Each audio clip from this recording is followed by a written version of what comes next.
Good afternoon, everyone. This is a paid promotion. I think that whole argument is a bit ridiculous, but respect to the legal ramifications and all that, my payment for this is hopefully going to be one very nice beer from up north. Pay attention to this. Anders, this is for you, or anyone else who's interested in this. So what the hell does a tuner have to do with anything? What I'm going to be talking about here today is this. Now, observe the stomp behind there. Look at that.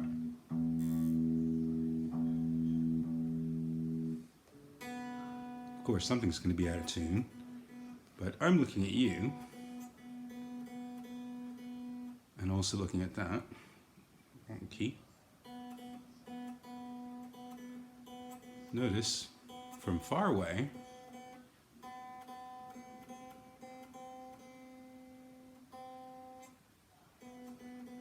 to look to see if you're actually looking at the thing. So this is kind of proving a point.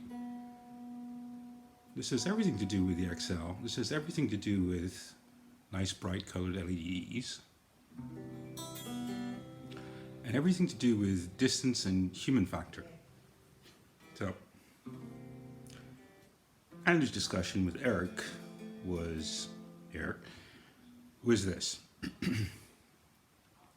How is the XL in any way better than a Hxstomp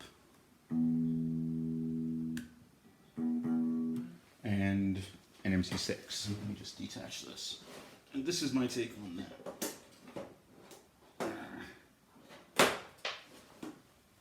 Yeah? That, for sake of argument, is an XL. This, for sake of argument, with space between it. I'm going to smash something here in a minute. That is your Morning Star. Sitting right there. So let's keep this fair. Hello again, James. James makes those. Sam makes the pirate one.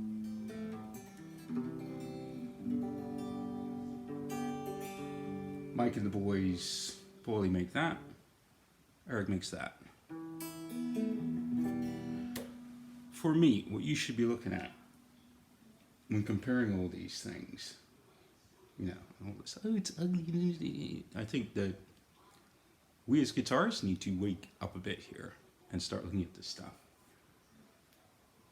This combination, which is longer than this, if you stuck them next to one another, that can do a lot more, but it's more complicated. And that screen, when it's lit up, this is the old version with the black screen and white text, in dark light.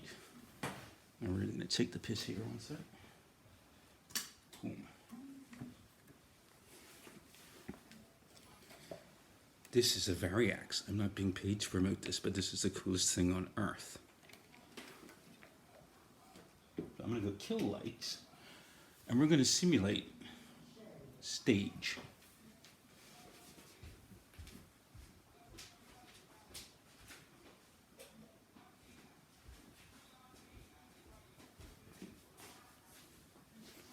So, not too shaky yet, is it? But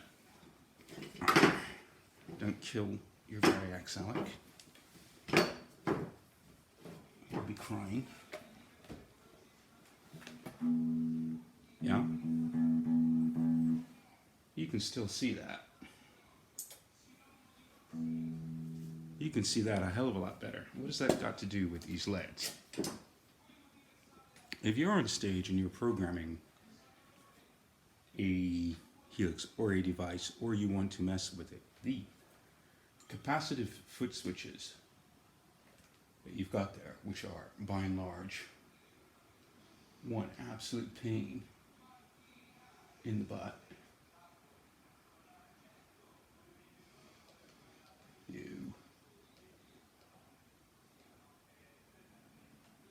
You've got a bright, lovely display. You know for a fact that that right there is your delay. If that goes off, you know from across the room, or in bad lighting, or with this light which is killing the screen, you can see that for miles. Same way you can see this thing for miles. That is the main, huge, massive advantage of working with those LEDs. It's not something that's minor at all. So sure, this thingy, you can put the lights back on so we get some contrast. This Morningstar can run circles around that in terms of command center, 16 commands to a thing, commands on entry, commands on exit, etc.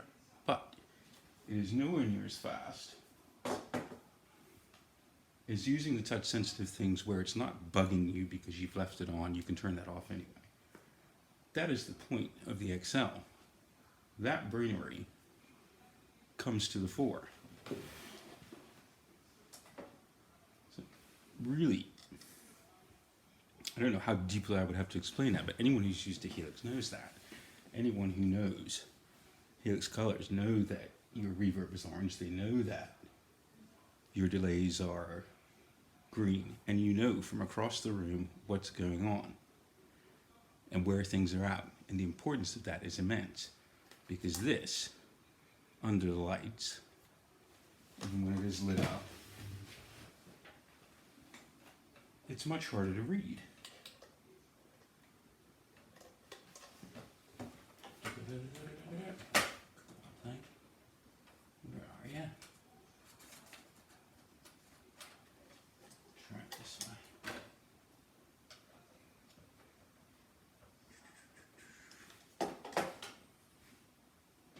Never find a bloody USB cable when you need it. Huh.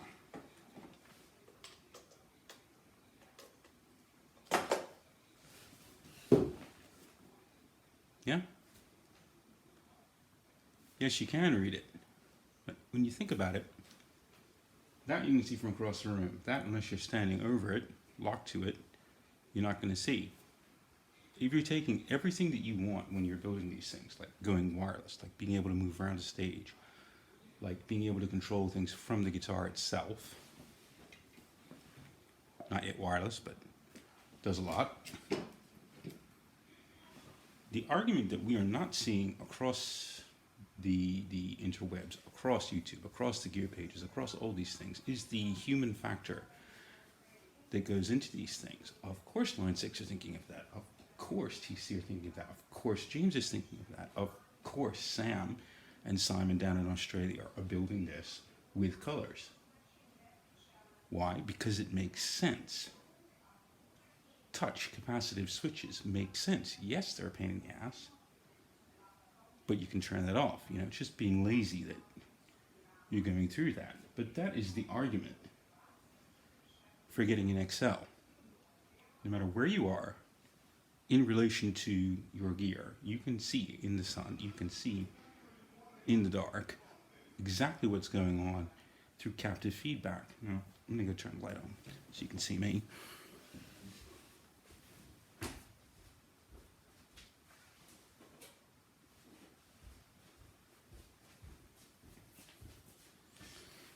So that, my friend, I really hope I'm getting a beer out of this, is this. Go into a shop, go and buy your groceries, go to the scale. What do you see? Is everything written out? Broccoli, carrots, onions, radishes? No. You have a picture, a pictogram. And that speeds up your checking through. It's more efficient. So that is the argument for the Hxstomp XL versus these two.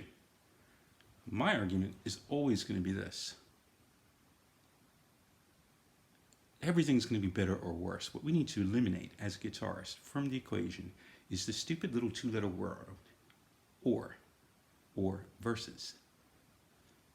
We need to go one letter more, and, where nothing's stopping you from buying this. I bought this to accompany my Helix LT. Why? Because I wanted the Helix LT up where I can see it. Because I want to see the screen. Because I want to touch the knobs. 6 knobs 10 switches. I can put it on the floor and use it in live mode. But when I'm dialing stuff in, I want to touch it. If I've got my feet on, it makes more sense. And these are the discussions that we should be having, that we don't. It's always about DSP, DSP, DSP. Why? Honestly, if you've got a floor on the floor, yeah, maybe you do, maybe you don't. The point is, if you trot out every single modeler that's going across the world right now, the only one that makes up a full, flying armament B-10 bomber, little nippy things, it's the working together across all these modelers that makes sense. Even if you're interchanging them across, DSP is just one computer there, one computer there, two computers there, another computer here. Yeah? It's all meant to communicate together. It's all meant to work together. If you need to expand the stuff, right now, this stuff is almost maybe more powerful than this. It's not as easy to use as the floor. But those lights, those touch capacitive thingies, you need to look at the human interaction with it, not just this. You need to add the and say, okay, like I do all the time with these things. I shove this on the floor, and when I'm right here, I can read it. It's fine, it's lovely. If it were colored with little stalks, like the pirate one, 20 times better. That's why the pirate one is going to be my remote and your remote for these things, that they can network together and become 12. These are the discussions that need to proliferate the entire guitar community. How can we get this stuff, stitch it together, get what you want for the amount of money that you can afford so that the stuff works? It's all design. So from a design perspective, Hxstomp XL wins because it's more captive and gives you more stuff. And nothing stops you from going out and getting one of these if you want that. And nothing stops you from going out and getting a pirate one if you want that. And nothing stops you from getting a Kemper or a QC or whatever. What does win is what stitches all these things together and what gives you the best captive visual feedback. Do I get a beer or do I not? Comment below.